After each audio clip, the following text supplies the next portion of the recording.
رسول بخش رئیس صاحب، یہ حکمت عملی جو آج کے اجلاس کے بعد سامنے آئی ہے، جس انداز میں احتجاج ریکارڈ کروایا جائے گا، کیا یہ کوئی بڑی تحریک کا باعث بن سکتی ہے حکمت عملی؟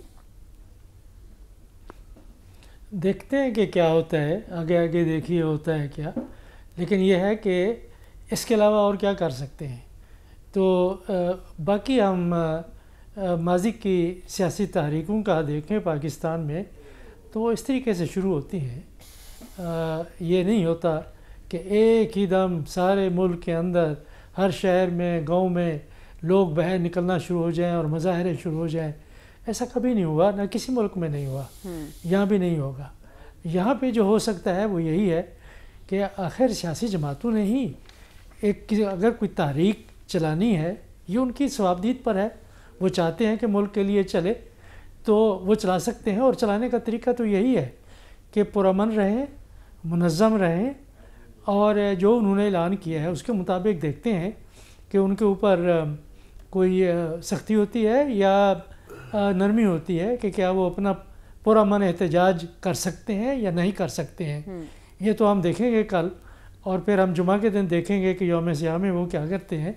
طریقہ تو یہی ہے کہ تحریک چلانی ہے اگر، اور اس تحریک میں دیکھتے ہیں کہ اس وقت تو لگتا ہے کہ حزب اختلاف کی بے شمار سیاسی جماعتیں شامل ہیں اور مزید بھی شامل ہو سکتی ہیں. لیکن یہ ہے کہ اتنی بڑی تعداد سیاسی جماعتوں کی حکومت کے ساتھ بیٹھی ہوئی ہے. یہ اتحاد جو بنا ہوا ہے یہ تقریباً وہ سیاسی جماعتیں ہیں جو کسی نہ کسی وقت اقتدار میں رہی ہیں، اور وہ سب اکٹھی ہیں، اور وہ سب اکٹھی تھیں 27th امینڈمنٹ پاس کرانے میں. تو بالکل درست ہے یہ بات کہ پاکستان کا معاشرہ اس طریقے سے، اور سیاست اور جو پیشہ ور گروپ ہیں، صحافی بھی ہیں، میڈیا بھی ہے، سب لوگ اس قدر کبھی ماضی میں منقسم نہیں تھے جس طرح سے آج نظر آتے ہیں. اور یہ تقسیم غالباً اسی طریقے سے ہی رہے گی. دیکھتے ہیں کہ اگر یہ کشمکش آگے بڑھتی ہے تو پھر کس کا پلڑا بھاری ہوتا ہے. لیکن اگر کوئی دوسرا بھی طاقتور ہو جائے اور کہیں تبدیلی آ جائے تو پھر یہ کشمکش تو کبھی ختم نہیں ہونے لگی.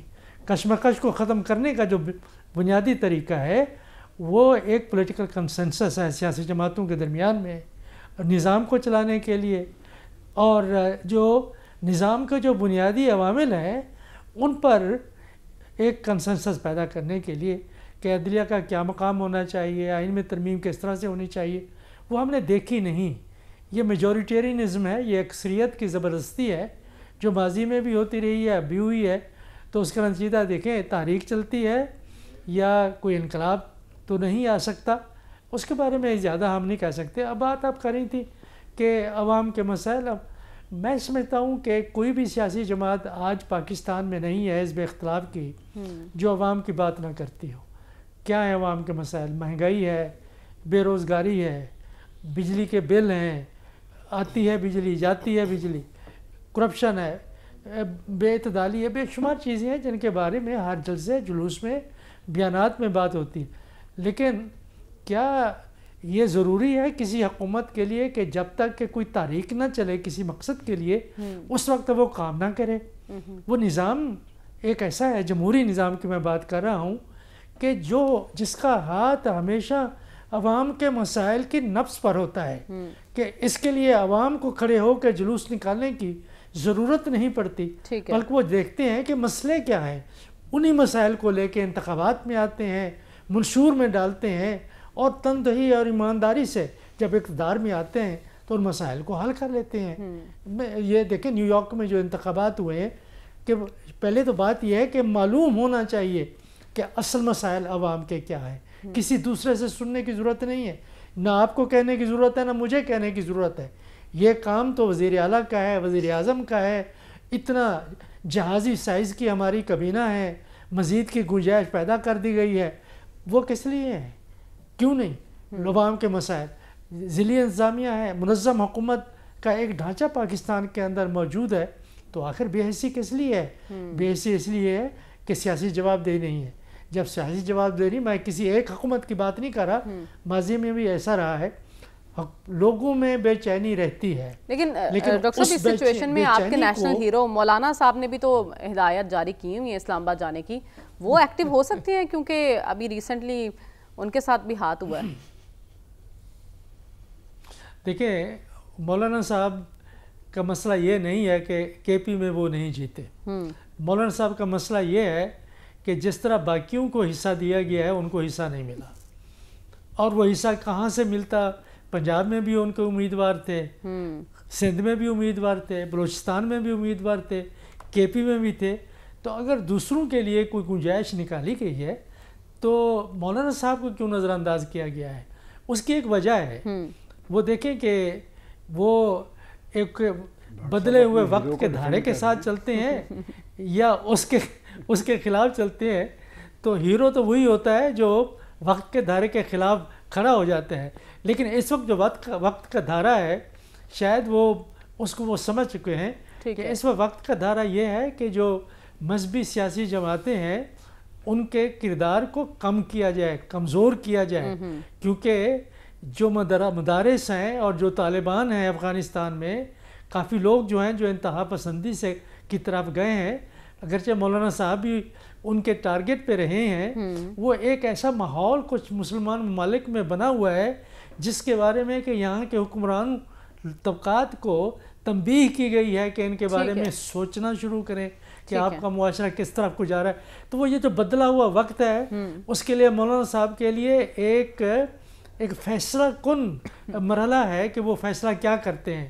وقت کے دھارے کے ساتھ گئے تو اس کے ساتھ بہہ جائیں گے, کھڑے ہو گئے تو میرا خیال یہ ہے کہ وہ ہمارے قومی ہیرو رہیں گے. ٹھیک ہے, یہ تو وقت ہی بتائے گا کہ مولانا کس طرف جاتے ہیں. رسول بخش رئیس صاحب, حالیہ دنوں میں جو کچھ ہوا وہ سب کے سامنے ہے, ثالثوں کی کوششیں بھی ابھی تک ہمیں ناکام دکھائی دے رہی ہیں, کیا آگے کوئی امید رکھی جائے؟ دیکھیں بالکل امید رکھنی چاہیے. ہمیں پالیسی ایک نہیں رکھنی چاہیے بلکہ پالیسی تبدیل ہوتی ہے. جو معروضی حالات ہیں, جو حقائق ہیں, ان کی روشنی میں اس وقت ہماری جو پالیسی ہے افغانستان کی طرف اس میں کوئی اتفاق نظر نہیں آتا. ایک ریاست اور حکومت کی پالیسی ہے, وفاقی حکومت کی پالیسی ہے. دوسرا آپ دیکھیں کہ ابھی حالیہ دنوں میں ایک امن جرگہ ہوا ہے خیبر پختونخوا میں, اس سے پہلے بھی جرگے ہو چکے ہیں. ہمیں یہ دیکھنا چاہیے کہ وہ لوگ جو کہ افغانستان کے ساتھ سرحدی علاقوں میں صدیوں سے رہ رہے ہیں وہ کیا چاہتے ہیں, وہ ان کا نقطہ نظر افغانستان کے ساتھ تعلقات کے بارے میں کیا ہے. دیکھیں جو سرحدی تجارت ہے یہ بلینز آف ڈالرز کی ہے, اور یہ بلوچستان کے راستے ایران سے ہو, افغانستان سے ہو, یا کے پی کے راستے افغانستان اور مرکزی ایشیا سے ہو, اس میں بے شمار لوگ ہیں, ہزار بلکہ لاکھوں کی تعداد میں لوگ ہیں جو اس تجارت سے وابستہ ہیں دونوں جانب سے. ان کے جو معاشی مفادات ہیں اور ان کو سامنے رکھنے کی ضرورت ہے. ہمیں اپنی پالیسی میں کوئی اتنا ریجڈ نہیں ہونا چاہیے, لچک رکھنی چاہیے کہ افغانستان کے ساتھ یہ نہیں ہے کہ ہم طاقت استعمال کریں گے. طاقت ناگزیر ہوتی ہے بعض حالات میں جو ہم استعمال کرتے ہیں. سلبک صاحب ہم نے بات چیت کر کے بھی تو دیکھی, اس کا بھی کوئی نتیجہ نہیں نکلا.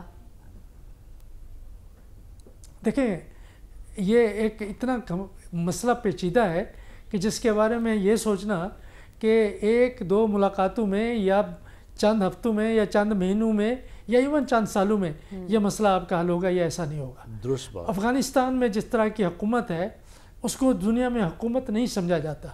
یہ ایک گروہ کا وہاں پہ قبضہ ہے اس وقت جس کی کہ تائید نہ افغانستان کے اندر ہے, نہ علاقائی ممالک میں ہے, نہ بین الاقوامی سطح پر ہے. اگر ہوتی تو کوئی ان کو تسلیم کر لیتا, کوئی ان سے مراسم بڑھاتا. صرف وہ ممالک ان سے مراسم قریبی کر رہے ہیں جن کے قریبی مفادات ہیں یا کسی طریقے سے ان کو وہ استعمال کرنا چاہتے ہیں. یہ ایک غیر فطری سا نظام اس وقت افغانستان کے اندر ہے جو ان کے اپنے تاریخی تناظر میں ان سے میل نہیں کھاتا.